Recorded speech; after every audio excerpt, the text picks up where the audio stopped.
त्याग एवं वैराग्य के धनी परम पूज्य आचार्य साहब, जो अपना पावन आशीर्वाद हम सबको प्रदान करने हेतु आचार्य गद्दी बड़ैया से अपना अमूल्य समय निकालकर हम सब के बीच में उपस्थित हुए और हम सबको अपने आशीर्वचन से, अपने आशीर्वाद से खूब खूब लाभान्वित किए। परम पूज्य आचार्य साहब के चरण कमल में मैं कोटि कोटि साहेब बंदगी करता हूँ। साहेब बंदगी, साहेब बंदगी। उसी प्रकार परम पूज्य आचार्य साहब के सानिध्य में बराबर सेवा में रहने वाले परम पूज्य महंत साहब, हमारे धनीदास साहब, हमारे यूपी, बिहार, गुजरात, महाराष्ट्र, चाहे जिस क्षेत्र में भी प्रोग्राम हो, हर प्रोग्राम में आचार्य साहब के साथ बराबर निरंतर बराबर साथ देते हुए, साहब के साथ हमेशा सेवा देते हैं। ऐसे हमारे परम पूज्य धनीदास साहब जी के चरण में भी खूब खूब आभार व्यक्त करते हुए साहब जी को खूब खूब साहेब बंदगी, साहेब बंदगी। उसी प्रकार सदगुरु कबीर विज्ञान आश्रम पचरा से पधारे हुए हमारे सुखरीदास साहब जी, सदगुरु कबीर विज्ञान आश्रम काटी से पधारे हुए परम पूज्य महंत साहब धरमदास साहब जी, उसी प्रकार सदगुरु कबीर विज्ञान आश्रम नीलज से पधारे हुए परम पूज्य महंत साहब मालादास साहब जी, सभी लोग इस कार्यक्रम में पधारे हुए सभी को साहेब बंदगी, साहेब बंदगी। उसी प्रकार इस गुजरात प्रदेश में हमारा भी खूब खूब सौभाग्य रहा है कि हम भी कई वर्षों से, लगभग 98 से मैं गुजरात प्रदेश में रहा और अहमदाबाद जब मैं बड़ैया गया तो बड़ैया से परम पूज्य आचार्य हरिवंशपति साहब हमको गुजरात ले आए और उस समय साकड़ी श्री में परम पूज्य महंत साहब ज्ञानदास साहब जी गादी पर विराजमान थे और साहब की सेवा में रहते हुए हम सब ने काफ़ी समय साकड़ी श्री आश्रम में हमने बिताया, वहाँ अध्ययन हुआ और कुछ समय के पश्चात फिर अवसर मिला हमारे गुरु साहब महंत साहब खाड़िया के महंत साहब गोकुलदास साहब जी, जिनके सानिध्य में रहकर हमने खूब अध्ययन किया। जब मैं साकड़ी श्री था तब ऐसा भाव जगा था, क्योंकि हमारे जो आचार्य हरिवंशपति साहब थे कभी कहते थे, अरे तुम साकड़ी श्री जाके रहो तब पता चले तुमको। तो हमारे अंदर बराबर जिज्ञासा बनी रही कि हम खाड़िया जाएंगे और साहब जी के सानिध्य में रहकर कुछ साहब का आशीर्वचन लेंगे। तो साहब जी का खूब खूब आशीर्वचन हमारे ऊपर खूब खूब रहा, खूब खूब आशीर्वाद साहब का रहा। साहब के सानिध्य में भी हमको खूब समय रहने का और साहब की तरफ से हमको बहुत कुछ मिला है। ऐसे हमारे परम पूज्य महंत साहब खाड़िया के साहब जी के चरण में कोटि कोटि बंदगी, साहेब बंदगी। उसी प्रकार साकड़ी श्री और खाड़िया में रहते हुए बराबर साथ सहकार में रहते हुए, साथ में अध्ययन करते हुए हम लोग साथ में रहे। ऐसे हमारे परम पूज्य महंत साहब ऋषिकेश साहब जी, जिन्होंने इस क्षेत्र में सदगुरु कबीर साहब का विचारों का प्रचार प्रसार करते हुए खूब बड़ा सदगुरु कबीर साहब के विचारों का केंद्र बनाए हैं सालिया आश्रम, और खूब खूब सदगुरु कबीर साहब के ज्ञान से लाभान्वित करते हैं। ऐसे हमारे ऋषिकेश दास साहब जी के चरण में भी कोट कोट बंदगी, साहेब बंदगी। उसी प्रकार हमारे लुनावाड़ा से पधारे हुए साहब जी के चरण कमल में साहेब बंदगी। उसी प्रकार दिल्ली से हमारे हरिदास साहब जी पधारे हैं। सदगुरु कबीर विज्ञान आश्रम वेलकम सोनभद्र से हमारे विवेकदास साहब जी पधारे हुए हैं, सूर्यमणि साहब जी पधारे हुए हैं। सभी संत गुरुओं के चरण कमल में साहेब बंदगी, साहेब बंदगी। उसी प्रकार इस आश्रम की पावन धरा पर आप सभी भक्तगण उपस्थित होकर इस कार्यक्रम को शोभान्वित किए, खूब खूब शोभा बढ़ाए। ऐसे आप सभी सदगुरु कबीर साहब के अनन्य प्रेमी भक्तिमती माताएं एवं धर्म प्रेमी बंधु, गुरु प्रेमी बंधु, आप सभी को खूब खूब साहिब बंदगी, साहिब बंदगी, साहिब बंदगी। अभी आप सब ने पूज्य महंत साहब जी के आशीर्वचन को आप सब ने श्रवण किए और साहब ने हम सब को जिस उद्देश्य से हम सदगुरु कबीर साहब के ज्ञान से जुड़े, सदगुरु कबीर साहब के विचारों से जुड़े, उस उद्देश्य की प्राप्ति के लिए साहब जी ने हम सबको खूब खूब अभी लाभान्वित किए हैं। हम लोग पहले भी कहीं संस्था से जुड़े होंगे, कई संप्रदाय से जुड़े होंगे, हमारे माता पिता भाई बहन कई लोग कई जगह से जुड़े हुए हैं, लेकिन सदगुरु कबीर साहब का ज्ञान कुछ अलग है, बहुत अलग है।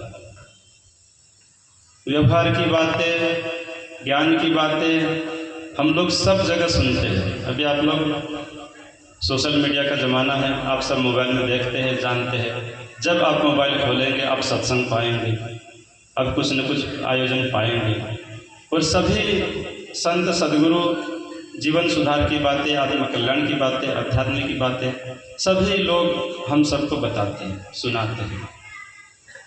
लेकिन उस सब में वर्गीकरण करना और उसको सत्य असत्य को समझ करके सत्य को ग्रहण करना और असत्य का त्याग करना, यह बहुत बड़ी बात होती है। हम लोग सुनते हैं, समझते हैं, लेकिन फिर भी बलात् हम लोग मन के इतने प्रवाह में व्यस्त रहते हैं कि हम लोग समझने के बावजूद सत्य और असत्य को समझ करके, असत्य का त्याग करके सत्य को ग्रहण करने में हम लोग अपने आप को असमर्थ पाते हैं। वही मन के प्रवाह में हम लोग घसीटे जाते हैं, घसीटे जाते हैं, घसीटे जाते हैं और यही दशा आजीवन मनुष्य के बनी रहती है। सदगुरु कबीर साहब का ज्ञान ऐसा है और जितने भी हम लोग सुनते हैं सब अच्छी बातें बताते हैं, लेकिन फिर घाल मिल करके फिर एक ही कर देते हैं। जैसे दिन भर माताएं बहनें सब्जी रोटी बनावे, भात बनावे तो चावल चुनती है, चावल चुनेगी, पत्थर अलग करेगी, चावल अलग करेगी और पत्थर निकाल करके फेंक देंगे, कंकड़ पत्थर, और चावल रसोई के उपयोग में लेकर के उसका प्रसाद बनाएंगे। लेकिन अध्यात्म जगत में हम लोग देखते हैं बड़ा उल्टा होता है। चावल बीना जाता है, कंकड़ अलग अलग रखे जाते हैं, लेकिन फिर दोनों को जैसे दिन भर बीने, कंकड़ अलग किए, चावल अलग किए, लेकिन फिर से हमको दोनों को मिला करके फिर रख लिए। यही अध्यात्म में होता है। तो यही भूल हम सबसे। सदगुरु कबीर साहब का ज्ञान ऐसा ज्ञान है, सदगुरु कबीर साहब एक बार जो कंकड़ अलग कर दिए और चावल अलग कर दिए तो निकाल के फेंकने का ही सदगुरु साहब का ज्ञान है। उसको फिर दोबारा मेल मिलाप करने की आवश्यकता नहीं है, क्योंकि यदि ऐसा होता है तो हमारा पूरा कार्य, हमारी पूरी मेहनत, हमारा पूरा समय सब व्यर्थ चला जाता है। ठीक इसी प्रकार से सदगुरु कबीर साहब हम सबको बताते हैं कि हमारा ज्ञान जो है सत्य है। साचा शब्द कबीर का हृदय देख विचार। सदगुरु कबीर साहब कहते हैं कि मैं जो कहता हूँ सच कहता हूँ, लेकिन इसके लिए मत मानो कि ये कबीर सत्य कह रहे हैं। साहब कहते हैं कि मैं कहता हूँ इसके लिए सत्य मत मानो। साहब कहते हैं हृदय देख विचार, अपने हृदय में विचार करो कि जो कहा गया है वह सत्य है या असत्य है। उसका विचार करके फिर उसको ग्रहण करो। आप सबके मन में शंका होगी कि इतना बड़ा हमारे अंदर विचार होगा तो हम क्यों गुरुओं के शरण में जाते हैं, संत सदगुरु के सानिध्य में जाते हैं? नहीं, जाना जरूरी है, लेकिन फिर भी अपने विचार, अपना विवेक जागृत रखना परम आवश्यक है। ज्ञान को और विवेक को बढ़ाने के लिए ही तो हम लोग सदगुरु के शरण में आते हैं। जब सदगुरु का मार्गदर्शन हमको मिलता है तो हमें अपने दिल दिमाग का भी प्रयोग करना चाहिए। और यही सदगुरु कबीर साहब का ज्ञान। सभी महापुरुष ऐसे कहते हैं। भगवान बुद्ध कहते हैं अप दीपो भव, अपने दिए स्वयं बनो। किसी गुरुजनों के ऊपर आश्रित न रहो। आज हम लोग देखते हैं मंदिरों में आते हैं, हमारे गुरुजनों के साथ आते हैं, हम आचार्य साहब के साथ में रहे, आचार्य साहब के शरण में लोग आते हैं और कहते हैं कि साहब कल्याण करो, साहब दया करो, साहब बहुत कुछ मांगे लोगों की होती है। तो श्रद्धा के लिए ठीक है, श्रद्धा रखना जरूरी है। बिना श्रद्धा के, बिना भक्ति के कुछ प्राप्त नहीं होता। लेकिन एकदम अति श्रद्धा करना, एकदम अंधश्रद्धालु बन करके कहीं पड़े रहना, यह भी मनुष्य के विवेक विचार से विपरीत है। इसके लिए संत सद्गुरु कहते हैं कि अपने दिए स्वयं बनो। संत सद्गुरु का आधार लीजिए, संत सद्गुरु के सानिध्य में आकर के उनका मार्गदर्शन का पूर्णतः पालन करिए और स्वयं प्रयत्न करके अपने विचार पूर्वक, विवेक पूर्वक हम लोग उसका ग्रहण करें। क्योंकि जो भी ग्रंथ हो, जो भी लेख हो, जो भी आज हम लोग पाते हैं, सब जो है समय की सीमा में, कालांतर में उसका परिवेश बदलता रहता है और सबके अपने अपने विचार होते हैं। आदमी कितना भी महान हो जाता है, लेकिन फिर भी कहीं न कहीं पक्षपात में आदमी ग्रसित होता है। चाहे वो हमारी परंपरा हो, चाहे और किसी की परंपरा हो, सब में यह दोष होता है। इसके लिए हम लोग यदि अपना कल्याण करना चाहते हैं तो हम सबको निरंतर हमारा विवेक विचार जागृत करना चाहिए। हमें कहीं भी एकदम से ऐसे अंधभक्त होकर के कहीं भी हम सबको समर्पण नहीं करना चाहिए। ये सद्गुरु कबीर साहब का हम सबको सावधानी बरतने का साहब का आदेश है। तो आप सभी लोगों से निवेदन है कि आप लोग ऐसे ही संत सद्गुरुओं से आप लोग जुड़े हुए हैं और आप लोग सद्गुरु कबीर साहब के ज्ञान से हम लोग जुड़े हुए हैं। सद्गुरु और मदनपति साहब शब्दविलास में कहते हैं कि गुरु पद जो पूरा मिले, शिष्य सूरा मिले सुजान, मदन पूर को सुर मिले, तब मिले नाम निर्वाण।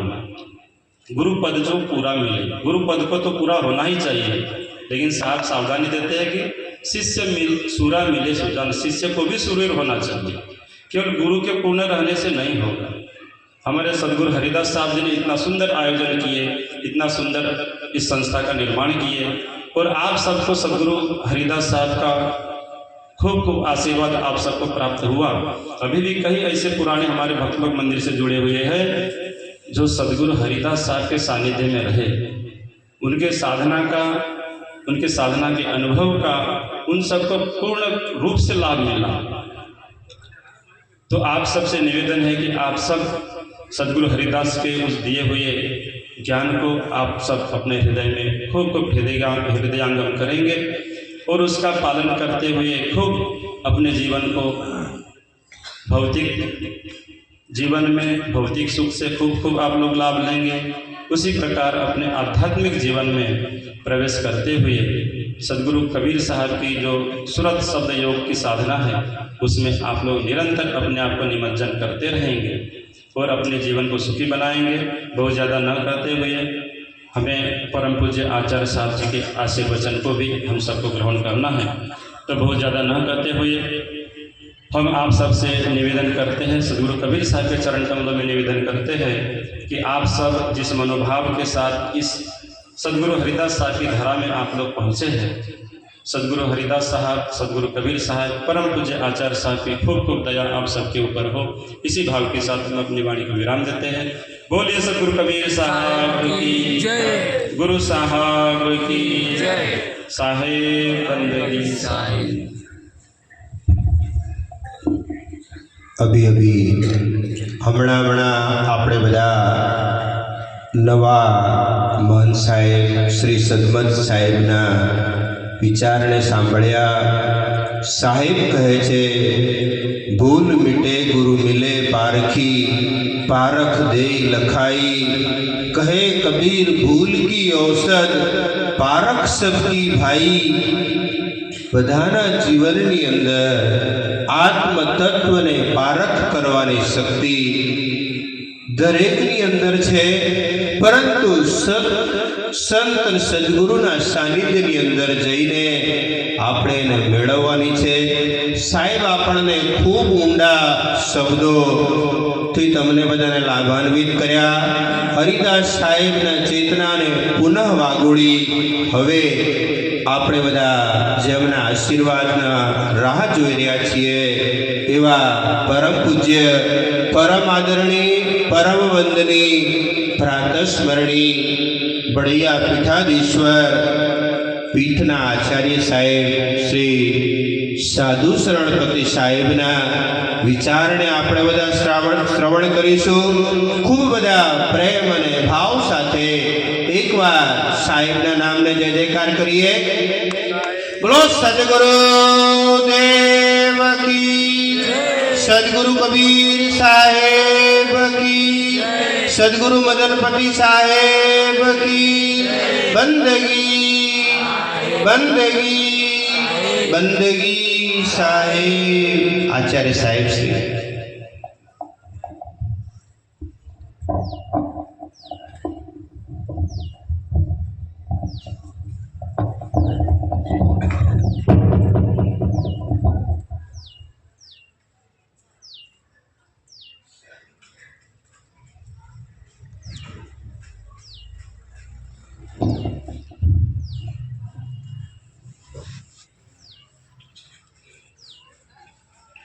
बोलिए सदगुरुदेव की जय। बंदी छोर सदगुरु कबीर साहेब की जय। अखंड मंडलाकारं व्याप्तमेन चराचरं तत्पदं दर्शितं येन तस्मै श्री गुरुवे नमः।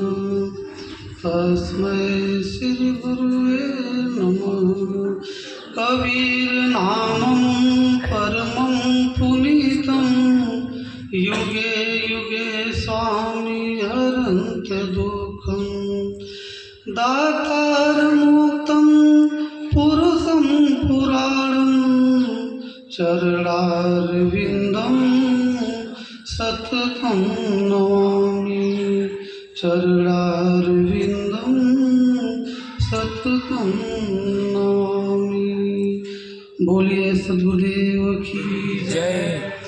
प्रातः स्मरणीय परम पुरुष परमात्मा सद्गुरु बंदीश्वर कबीर साहब एवं इस पावन धरा पर उपस्थित संसार को करुणा और प्रेम के मार्ग दिखाने वाले सभी संत महापुरुष, धर्म स्नेही बंधुओं, श्रद्धा मूर्ति माताएं बहन, आज का यह परम सौभाग्य का दिन है कि हम सबको इस पावन पवित्र स्थल पर संतरामपुर के पावन धाम पर हम लोग एकत्रित हुए हैं।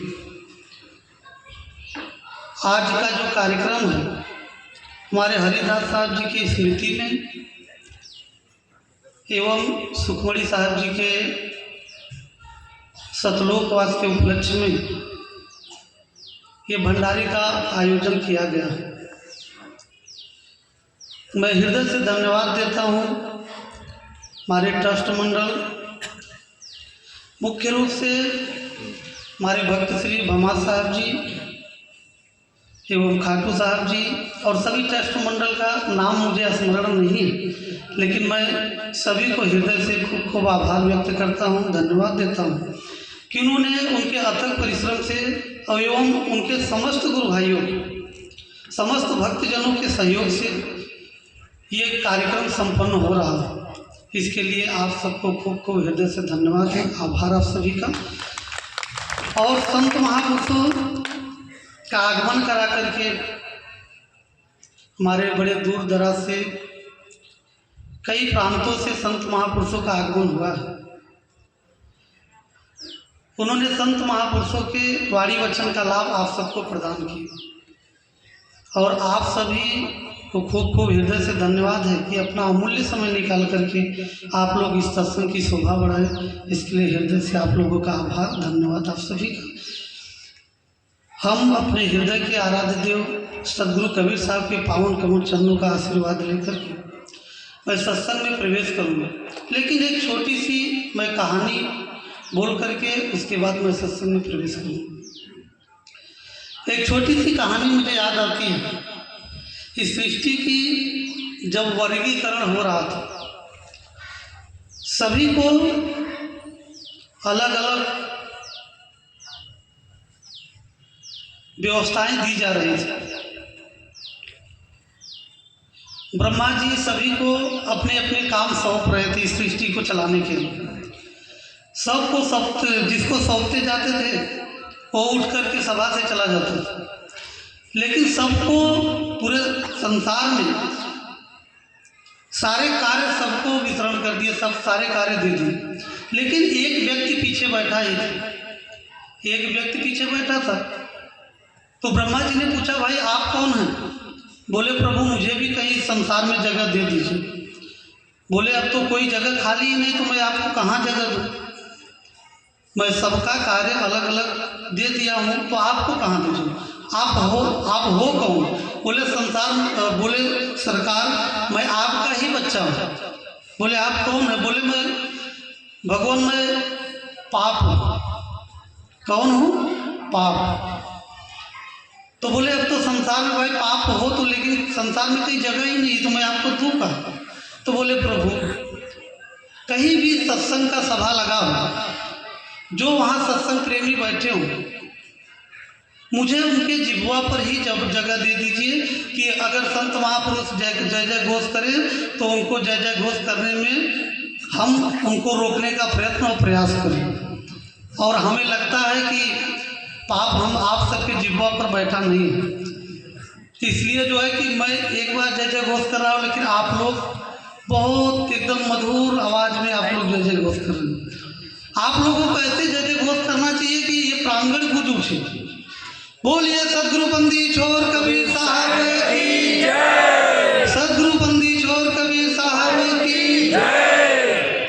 आज का ये मंगलमय दिन रहा। आज इस मंगलमय बेला में जो कार्यक्रम, आज चादर विधि का ये कार्यक्रम संपन्न हुआ। हमारे सुखमणि साहब जी के सतलोकवास के बाद हमारे भक्तजनों का ट्रस्ट मंडल एवं भक्तजनों का गोष्ठी हुई। गोष्ठी के बाद ये निर्णय लिया गया कि भाई किसी को तो इस गुरु गादी पे बैठाना चाहिए। और आप सबके बीच में हमारे भक्त श्री भमा साहब जी आप लोगों के समक्ष उस विचारों को उन्होंने रखा। सभी भक्तजनों का यही विचार रहा कि हमारे सतमा साहब जी को इस गुरु गादी पर बैठाया जाए। मैं तो आप लोगों को आचार्य पीठ के एक रतन को मैंने दे दिया हूँ, इस गुजरात की संतरामपुर धाम। और उस रतन का जतन करना आप सबका कर्तव्य और दायित्व है। इस आश्रम को मिलजुल करके और सब लोग सदगुरु कबीर के विचारों को जन जन तक पहुंचाने का आप लोग काम करेंगे, ऐसी मेरी आप सबसे आशा है। और सत्संग को प्रसन्न चित्त में सुनना चाहिए। हम तो देख रहे थे हमारे गोकुल साहब जी या सतमत साहब जी या संत महापुरुष बोल रहे थे, तो कितने लोगों की जो है कि सर झुक गया था। मतलब काल निरंजन जो है कि आप लोगों के जीवन में हावी हो गए थे, निद्रा अवस्था में, स्वप्न अवस्था में लीजिए, तो सत्संग में बैठने का लाभ क्या मिलेगा? तो इसलिए हमेशा समकता, अब तो हर सत्संगों में ताली बजवाते हैं। क्यों बजवाते हैं? कि कम से कम कोई सोता रहे तो जाग जाए। और संत महापुरुष सत्संग में बैठना चाहिए, तो अच्छी बात है। अगर संत महात्मा की लगनी चाहिए तो फिर तुरंत ताली बजा देना चाहिए। कम से कम कोई जाग, अगर सो रहा तो जाग जाए। और सत्संग जगाने के लिए है ही, और हमारा आप सबसे यही आग्रह है। और सभी हमारे संत महापुरुषों ने प्रार्थना भी आप लोगों से किया कि आप लोग हम सबको अपने जीवन में, ये नहीं कि हम भक्त हो गए तो हमारा कल्याण हो गया, हम दीक्षा ले लिए तो हमारा कल्याण हो गया। नहीं, गुरु के द्वारा थ्योरी मिलता है, प्रैक्टिकल हमें आपको करना ही पड़ेगा। बिना प्रैक्टिकल का हमारा आत्म साक्षात्कार नहीं हो सकता। ये भ्रम में मत रहिएगा कि बस गुरु कर लिए और बस हमारा कल्याण हो जाए। नहीं, गुरु केवल एक माध्यम है। गुरु की कृपा इतनी हो गई कि आपके भूले स्वरूप को बता दिए। आपको नदी तैरना नहीं आता, गुरु आपको तैरना सिखा दिए और स्वयं आपको तैर कर करके पार होना ही पड़ेगा। गुरु आपको तैरना सिखा दिया, आपको स्वयं पार होना पड़ेगा। इसलिए मेरा आप सबसे आग्रह है, निवेदन है। सतगुरु कबीर कहते हैं कि करिए नित सत्संग को, बाधा सकल मिटाए, और ऐसा अवसर ना मिले दुर्लभ नर्तन पाए। हम लोग कभी चिंतन करते हैं, मनन करते हैं जी, आगे हम लोग कितना घबराते हैं जब अगर मृत्यु स्वप्न में, अगर स्वप्न आ जाए मृत्यु का, जीते जी छोड़ दीजिए, अगर स्वप्न में भी अगर मृत्यु का स्वप्न आ जाए तो कितना घबराहट होता है कि अब ये मेरा प्राण छूट जाएगा। कितना डर लगता है, कितना भय लगता है। इसलिए सतगुरु कबीर हम सबको जगाते हैं कि कहें कबीर निर्भय हो जा हंसा, अब कुंजी बताई दे ताला खुलन की, अब कर लो जतन सखी साई मिलन। अभी देखिए हमारे गोकुल साहब जी गुजरात की भाषा में उन्होंने प्रवचन दिया। शायद अब धीरे धीरे आते आते मुझे भी 7 वर्ष हो गए, 8 वर्ष लगभग। अब तो समझ लेते हैं, लेकिन बोलने की अब बोल नहीं पाते, लेकिन समझ लेते कि क्या बोलते हैं। कुछ कुछ ऐसे गूढ़ शब्द होते हैं जो नहीं समझ पाते हैं, लेकिन हमारे उसमें गुजरात के जो भगत जन हैं तो लाभ तो ले लिए, लेकिन महाराष्ट्र, यूपी, दिल्ली, इन सब भगत को तो हम तो देखते थे इधर उधर ताक रहे थे, क्या बोल रहे हैं साहब, क्या बोल रहे हैं साहब। साथ में तो समझता को समझ में जब मैं पहले साल आया था, गुजरात का दौरा किया था, तो मुझे समझ में ही नहीं आता था। महाराष्ट्र दौरा के तो महाराष्ट्र की भाषा नहीं समझ में आती, लेकिन अब धीरे धीरे आप लोगों का सामने मिला तो धीरे धीरे भाषाएं समझ में आने लगी। लेकिन जो नए भक्तजन हैं तो उनको तो समझ में नहीं। तो हिंदी भाषा जो एक भाषा है कि लगभग हर प्रांतों के लोग समझ लेते हैं। और मैं समझता हूँ कि गुजरात के, महाराष्ट्र के तो अब तो भोजपुरी भी समझने लगे। अब काफ़ी संख्या में भगत जन हैं और संत महापुरुष हमेशा वहाँ आगमन होता रहता है बिहार, यूपी से, तो अब भोजपुरी भाषा भी अच्छे से समझ लेते हैं। लेकिन मैं पहले साल जब आया था तो गुजरात की कितनी माताओं के मैंने हाथ उठवाया था कि कितने लोग समझ पा रहे हैं, तो उसमें से 80% लोग साहब हमको समझ में कम आ रहा है। लेकिन धीरे धीरे सत्संग सुनते सुनते अब आधुनिक युग आ गया, मोबाइल, टेलीविज़न, तमाम ऐसे संसाधन हो गए, तो हिंदी भाषाएं लोगों को समझ में आती हैं। और हम तो समझते हैं कि अगर बीच बीच में अगर सत्संग में अगर आप लोगों को समझ में आता है तो बीच बीच में अगर ताली बजाते रहेंगे तब तो मैं समझ पाऊंगा कि आप लोगों को समझ में आ रहा है, और नहीं तो मैं समझूंगा कि आप लोग इस भाषा को नहीं समझ पा रहे। तो सतगुरु कबीर कहते हैं करिए नित सत्संग को, बाधा सकल मिटाए, और ऐसा अवसर ना मिले। ये मनुष्य शरीर हम सबको परम सौभाग्य से मिला है। देव दुर्लभ शरीर हम सबको मिला है, देवताओं को भी दुर्लभ है। ऋग्वेद में देवता भी रोज प्रार्थना करते हैं किससे? उस परमात्मा, परम सत्ता से, कि परमात्मा प्रभु मुझे भी मनुष्य शरीर प्रदान कर देते तो मैं भी इस संसार से भक्ति भजन करके इस संसार से आवागमन से मुक्त हो जाते। लेकिन हम सबका कितना दुर्भाग्य है कि हम लोग मनुष्य शरीर प्राप्त करके हम लोग परमात्मा का सुमिरन, परमात्मा का भजन में हम लोग जरा सा भी लगन नहीं लगाते हैं। इसलिए हमारे महापुरुषों ने भी हम सबको निरंतर जगाने का ही प्रयत्न किया है, और हम सबको जागने की जरूरत है। उस परमात्मा की अगर प्राप्ति करना है, उस परमात्मा से आपको जुड़ना है, तो हमें निरंतर जागने की जरूरत है। हमारे अभी सतमा साहब जी आप सबके बीच में बोल रहे थे कि हम सबको काग वृत्ति छोड़कर हंसवत वृत्ति हम सबको धारण करना चाहिए। हंस क्या होता है? हंस निर्चीर का निर्वाह कर देता है। सत्य असत्य का निर्वाह हम सबको करना चाहिए। सतगुरु कबीर एक ऐसे महापुरुष इस संसार में हुए हैं जो बिना किसी लाग लपेट, बिना किसी अंधविश्वास पाखंड को उन्होंने कोसों दूर छोड़ दिया, और जनमानस को अंधविश्वास पाखंड से ऊपर उठाने का हमेशा निरंतर प्रयास और प्रयत्न किया अपने जीवन का।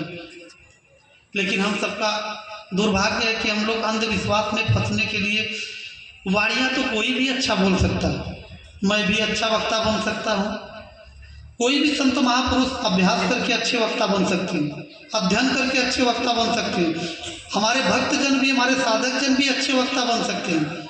ये वाणी से सिद्धता नहीं होती है ना जी, ये तो 52 अक्षर, ये तो कोई भी अभ्यास करके बोल सकता है।